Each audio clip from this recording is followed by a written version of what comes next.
inexperienced or underperforming teachers. You can kind of think, is this a high-powered instructional coach that rather than working with the whole school, works with a much more targeted group of people over a full year period to help bring up their skill set. So, Tom, hit that real quick, just one slide, please. The key thing I think on the programs here is that we started the pipeline programs on our own locally. This was an idea of just really starting somewhere and getting rolling, and how do we take care of our best teachers? Really, how do we engage and empower them? How do we expand their influence? Because we asked a simple question: why are the best teachers in Pitt County leaving the classroom? And so starting with the question really helped us target what's intriguing them, what's going on, and really having early on a group of teachers get together to help create the two positions that we had. And a lot of that I think was key early on, and key to us getting a federal grant that's we're finishing up right now. But I think that's the key thing, is just starting locally and not waiting on grants or things, but just getting rolling from the beginning. So the next slide is a quick transition slide, but it's really lessons learned. So we can click on to the next one. So here the idea is that the work we've done with, because we have a federal grant, we're able to evaluate the effectiveness of the programs and really dive deep. So each year we have an annual report. It's probably one of the best things we've been able to do, because we're able to ask difficult questions, we're able to make iterations every single year, and we're able to show what works and what doesn't. And so the bottom line is that it supports student achievement. Because even though our focus is on teachers, the bottom line is we have to make sure we impact student achievement, which then impacts school achievement as well. So the second bullet there deals with facilitating teachers. The facilitating teachers work with collaborating teachers. So it's a group of anywhere really from 3 to 5 teachers. And our focus here was looking at the collaborating teachers that work with them. So the collaborating teachers' growth was statistically significant when compared to non-CT. So in other words, they really made significant growth, especially that first year that we looked at it. So not only did it impact the advanced teaching role teacher, the facilitating teacher, more importantly, it impacted the teachers they worked with. And that was the pretty phenomenal thing of how do we expand the influence. It's almost exponential growth, where one facilitating teacher can impact 2, 3, 4 collaborating teachers as well. So that was a neat result there. The next one deals with the multi-classroom teachers. So, I'm sorry, go back one real quick. The CT growth. So the co-teacher growth, the co-teachers are the teachers who co-teach with a multi-classroom teacher. And their 2019 index score was 2.5 times greater than comparable teachers. So we looked at both novice teachers and underperforming and experienced teachers. And the ones that had data in 2018 to 2019, those co-teachers showed phenomenal growth.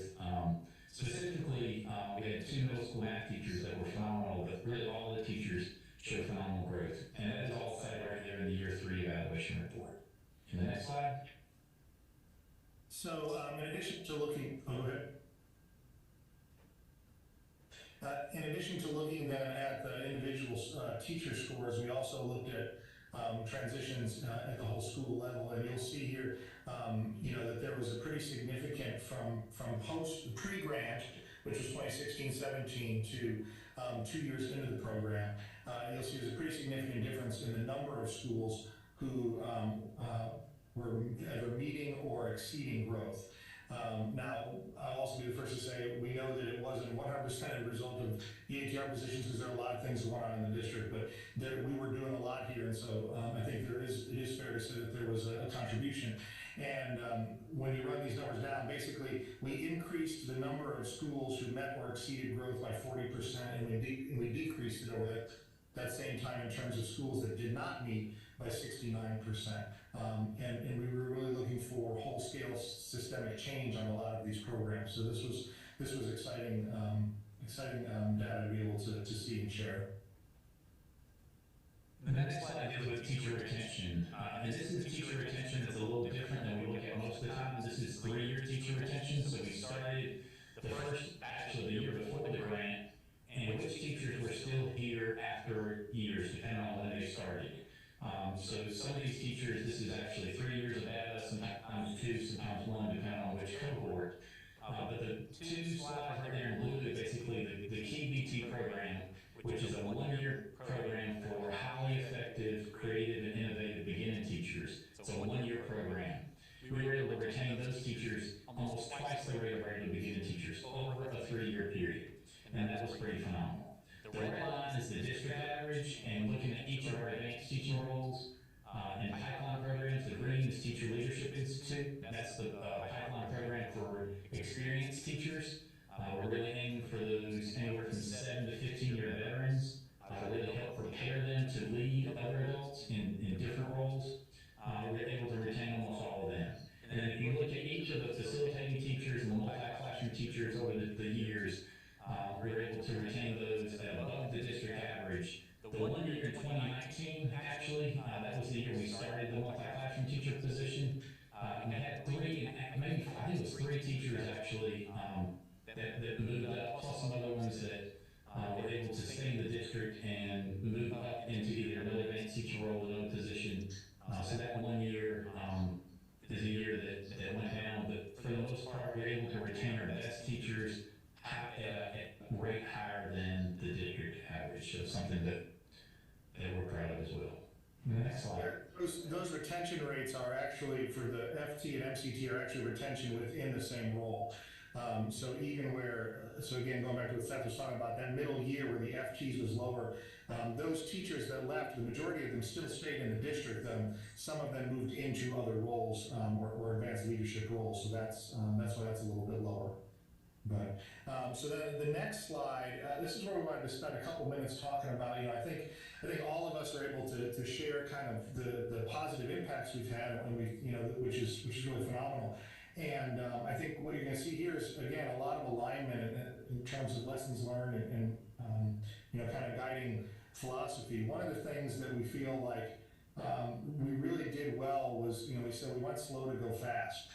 Which I know is a business term, and yet really what we mean by that is we took our time, to really study, to listen to the teachers, to design the program, and then once we got into the program and started rolling it out, it was particularly with our collaborative inquiry communities, we talked about building that community of trust before they really started going deep. One of the things we focused on with the program was what we call developing self-directedness. And it was this idea of how do we adapt to change, how do we do cyclical iterative research, how do we help teachers know how to take initiative. And one of the stories I'll share with this that I think really encapsulates it is, at the beginning of this school year, we're all trying to adjust to how do we teach in virtual environments, how do we do hybrid, where I'm teaching part of the day face-to-face and part of the day virtual.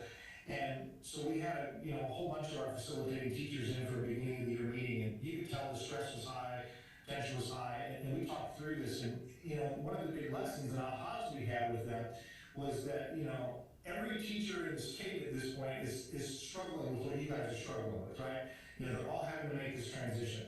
What you have access to that many people don't is you have a community of people that for the last 3 years you've been working with, you've built relationships with, you've studied, you've learned how to be vulnerable with. And so as everyone is trying to learn how to do this well, you've got supports that other people may not have.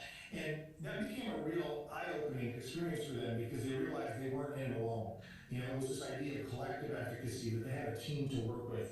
And so they were able to meet that challenge head on and meet it with a sense of confidence because they had other people working with them. Seth already mentioned the third bullet there, that we did have an ongoing external program evaluator. Now with the federal grant, that was a luxury we were able to have. And I think we're all in agreement here in Picani that it was probably one of the best things we did because having that person to brainstorm with, to share lessons learned, both from outside our district to what she was seeing in the data here. Every year we get a report. Actually, she gave us 4 small reports every year and then one big one to use to kind of tweak the program. Now, some of the ways we went about doing this was we invested a lot in training, both for the teachers and also our district, for district staff. One of the things that we experienced was how do we maintain trainings long term? And so we focused on certifying our internal district trainers so that we could continue training after grant funds would end, so that professional development, professional learning didn't go away. once the monies went away. So we did a lot of really good trainings, and then we invested a lot in getting our people certified. Similar to the other districts you've heard, we had support directly provided to the teachers by our district coaches. So Seth and I have a team of coaches that work with us, and they go out to the schools, they meet with the teachers, depending on their need. It might be monthly, it might be a couple times a semester, but they provide a lot of that one-on-one coaching support, which we believe was very critical to their success, and that actually came up in the external evaluation when asked about what supports were most helpful for you. Just across the board, the teachers said that was really, really critical. And then finally, we did work with some external partners, less for funding and more for support. A lot of it was for networking, a lot of it was for identifying needs, some of it was for brainstorming. So we did have a lot of external partners that we worked with so that we could learn from them and that they could learn from us. And the next slide, you can click on to the next one, please. Thank you. So the bottom line, I think, here is that for Fayette County Schools, we are in the 5th year of a 5-year TIF grant. So we were really able to get started with the pipeline programs and really explore lots of different options during those 5 years. And with the external evaluator, we were able to determine what were the good things that worked okay and what were the great things that we need to sustain. And I think one of the stories I tell a lot with Dr. Linker in the room is early on that first year, he would ask questions like, so how long does this grant last? Which means it's a lot of work, fellas. And then about year 2.5, maybe year 3, we started seeing results and we said, all right, so how do we make sure we sustain this? So we really looked at how do we make sure in those last 2 years we look at widespread use? How do we make sure that we train lots of people so this becomes a part of normal practice in schools? We look at the return on investment. That's really where our evaluator helped us a lot as far as looking at what is the impact with student achievement, with teacher retention. We had all these success indicators we looked for and established early on, and then we really started talking about that and showing results, and then really looking at different financial models. And that's where actually folks here in the system, we have partnerships throughout the advanced teaching role sharing session that we do several times a year with PEPSC in several different counties. Those things all helped us get to next school year. So in 21-22, we're actually going to use district funds to support our district positions and some baseline advanced teaching roles. Part of it is we wanted to make sure every school had some access to some advanced teaching role position and allow some variety for that. And then also we have a lot of schools supplement by supporting additional positions with school-based funds. And Tom, I think it was somewhere around $750,000 schools had looked at they were willing to spend to support these positions. I think you've already heard from prior presenters the role of coaching and the impact of that and focus on that. So that's really what that first line is for district funds. So for this year right now, we are in the process of hiring 55 facilitating teachers. We're going to work with over 195 collaborating teachers in those communities of practice. And then we're going to have 13 multi-classroom teachers with somewhere around 40 co-teachers as well. So the impact there is really going to be huge to sustain this off grant funds with local funds as well as other different funds we're able to use. The next 2 bullets really are about what do we need. And so one of the things is looking at budget flexibility to make sure we help support and pay for these roles.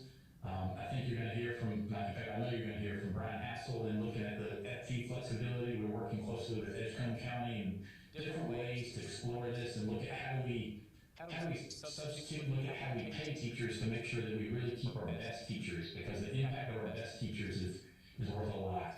So how do we do that? And that's one of the things we really like to advocate for and explore. The other one is professional learning. Within the state of North Carolina with the advanced teaching role districts, we started with 6 districts and we've expanded since. We noticed the professional learning is one of the key things that experiences a drastic drop-off once grant monies go away. So if you're spending anywhere from $2,000 to $5,000 a day on a very high-quality trainer to come in, you have to have some other ways to deal with that. So one of the things is collaboration opportunities. I was on a meeting with the North Carolina Education Innovation Network. Dr. Strall was there. We had App State in Wilmington there. We were looking at could we host trainings at universities, so that way we could do that. Could we host trainings like we have here in Pitt County or New Packaged center that we have, where we could have Edgecombe County and Gates County and Johnston County who already come to collaborate and really help diffuse the cost of this training after the grant funds run out or even without grant funds. So that's the key thing. And then the other thing is really looking at calendar flexibility. One of the things that Tom and I are really advocating for within our own district, if we're spending hundreds of thousands of dollars to pay for substitutes to train our teachers during the school year, that may not be the best use of funds or the best use of how we train our folks, because they're actually losing class time in order to learn and grow. And if we want our advanced teaching role teachers to learn and grow, we're going to have to invest in them continually, not just once a year during the summer, but actually continually, so we can keep working and coaching through them. So calendar flexibility would be key for that if we're looking at that moving forward, all to impact professional learning and make sure we support these great teachers. So I think that is it. Thank you. Good job, you guys. Thank you very much for that. I, again, am very impressed with what you've done in terms of ATR, and actually jotted down a few things, and realize too that we need some statewide flexibility probably to help us advance this even more, and something that we're all struggling with, but I know that's also another topic for another day. But I'm happy to open up the floor for any questions or comments that you heard from Pitt County.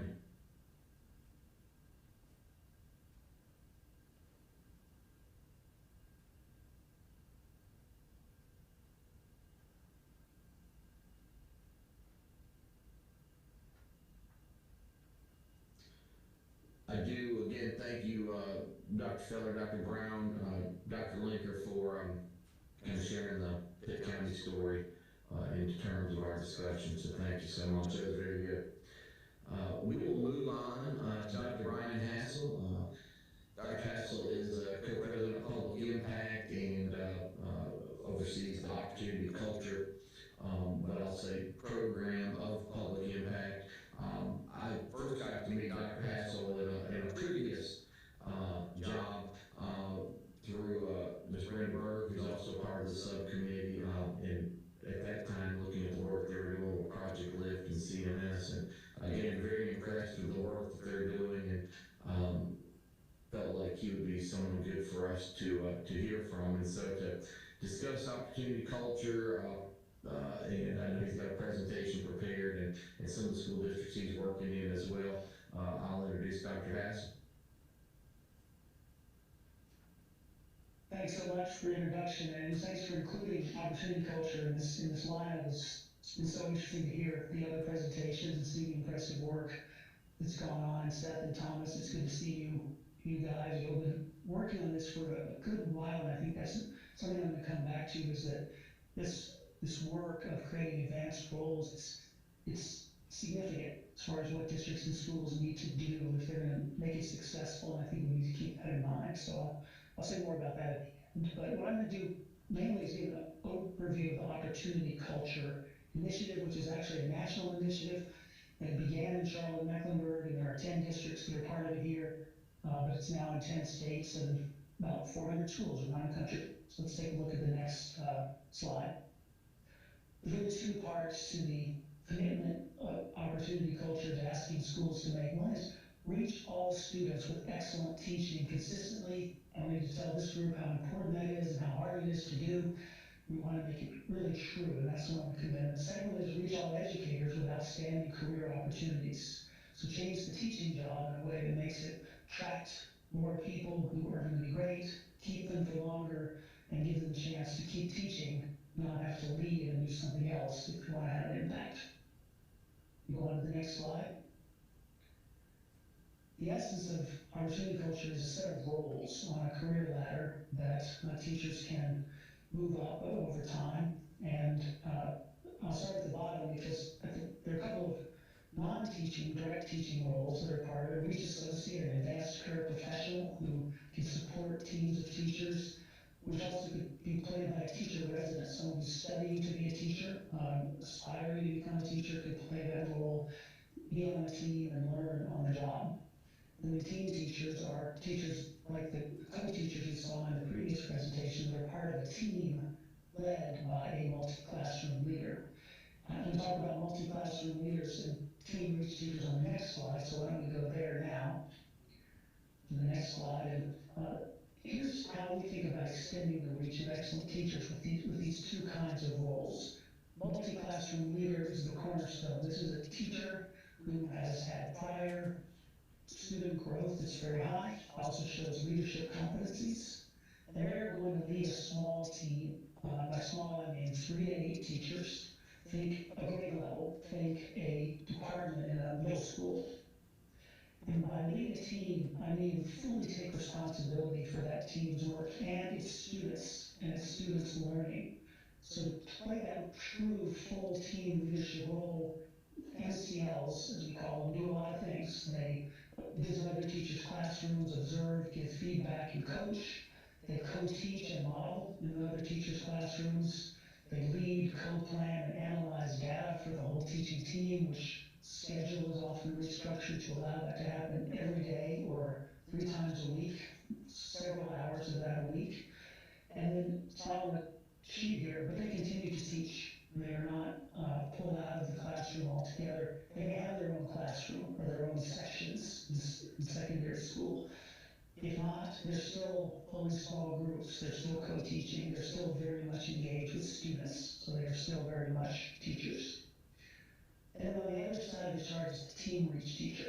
And this is the idea of a teacher who isn't leading a team, but is teaching more students with support, probably from one of those paraprofessionals I mentioned, or a teacher resident.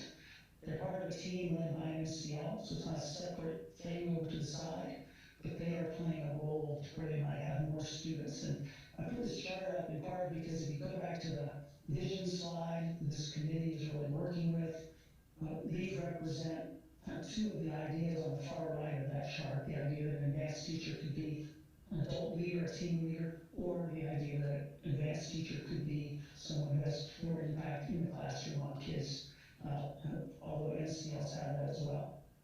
So that's the key roles that make up opportunity culture. Let's go to the next slide. We really focus on MCL as we've grown this because of third-party research and also our internal research suggesting that it's MCL teams that produce really strong academic results. In this study from Brookings and AIR, with a lot of students, a lot of teachers, the teachers joining the MCL's team started out at about 50th percentile among teachers in the amount of growth their students were achieving in reading and math. Once they joined the teams, their growth jumped to the 75th to 80th percentile of teachers in math, and then nearly that high in reading. So in math, joining a team led these teachers to be as effective as what we would think of as highly effective teachers. They were highly effective teachers, essentially, because they were part of these teams, because of that intensive guidance and support we're able to get. This research is reinforced by just our internal analyses. We see that when a school joins opportunity culture, typically they're low-performing schools. There's 17% of them are achieving high growth or exceeding growth in the North Carolina language. By their 4th year, 39 to 40% of them are achieving high growth or exceeding growth. And we chalk that up to the strength of this MCL role within the schools. Let's take a look at the next slide. This is the Budget and Compensation Committee, so I want to give an overview and then drill a little bit into the money part of this. So we have several principles: reaching more students with excellent teachers, paying them more, funding that pay within regular budgets. That's what I want to come back to. Providing time. This isn't just added on to a normal teaching load. We help the school restructure the entire schedule to make this work for planning, collaboration, and development. And then it's a truly accountable role for leadership as a multi-classroom leader. And you also have the authority to truly lead that team towards excellence. And up at the top of the slide, teams of teachers and school leaders sit around a table and figure out how all this is going to work in their school. We have principles, we have models, examples, starting points with the schools, figure out how to make it their own and make it work in their context. But I want to drill down on the funding for a second. So what do schools do with their budgets to enable compensation to be higher. I'm going to show you next slide after this how high the compensation is, but the school teams have their budgets, they have flexibility, whatever that may be. Important for that to be as much as possible, as we heard from Seth and Thomas. Whatever that flexibility is, they're able to sit with their budgets, some facilitation, and think about if we want to have multi-classroom leaders at every grade, if we want to have some of these team reach teachers, we want to have these advanced paraprofessionals or teacher residents, how can we pay for that within our existing budgets? Just one quick aside here. When I start talking about doing things within recurring budgets, a lot of people say, hey, Brian, are you saying schools have all the resources they need? Teachers are already paid as much as they should be, and so forth. I just want to make clear, I don't think that at all. We here are big advocates of raising teacher pay overall, big advocates for putting more funding in, especially for high-need schools. This isn't a case for keeping funding where it is. Instead, what we're saying here is whatever resources you have right now, work within that to design the best structure you can for your school. And then if more funding comes, great, you could do more, you could increase supplements, you could have more of these teacher residents or paraprofessionals, you could do other things that would be helpful. But don't design something that depends on an external grant, depends on a hope in the future that somehow the legislature will come through for you. Instead, see what you can do within the dollars you have for now. So one way schools approach this is, especially those that have a ton of vacancies and are constantly filling slots with long-term subs or teachers that they don't feel confident in, is to instead trade those vacancies for dollars, use those dollars for this